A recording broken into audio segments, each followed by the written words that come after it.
বায়াত গ্রহণ করা যাবে কিনা? বায়াত গ্রহণ করা যাবে না। বায়াত গ্রহণ করা মালিক শুধু রাষ্ট্রপ্রধান, না করলে করে নাই। বাংলাদেশের রাষ্ট্রপ্রধানরা না করলে আমরা খুশি হই কেন জানেন তো? বেশিরভাগে তো গণতন্ত্র, সমাজতন্ত্র, এটা কি, হ্যাঁ, সেকুলারিজম, তারপরে আরেকটা, এগুলির উপরে আমি কিসের বয়াত করবো? কুফুরির উপরে। তাদের বয়াত করে না, আল্লাহ তাআলা বাসাই দিছে আমাদেরকে। কিন্তু এই বয়াত লাগবে না। আমরা রাষ্ট্রের আনুগত্য করি হালালের মধ্যে, হারামের মধ্যে আমরা কারো আনুগত্য করি না।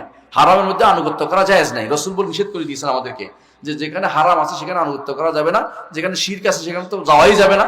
আশা করি বুঝতে পারছেন। সুতরাং বায়াত কেউ যদি বলে রাসূল তো করলো না আমরা করে ফেলি, এই সমস্ত জিনিস পুতুল খেলা চলে না ইসলামে। আপনি করতে পারবেন না। আপনি এই বায়াত না হইলে হয় নাই। কেন হয় নাই? এর জন্য আপনি মানুষদেরকে তৈরি করুন, দাওয়াত দেন, তাদেরকে দ্বীনের দিকে ফিরে আনুন।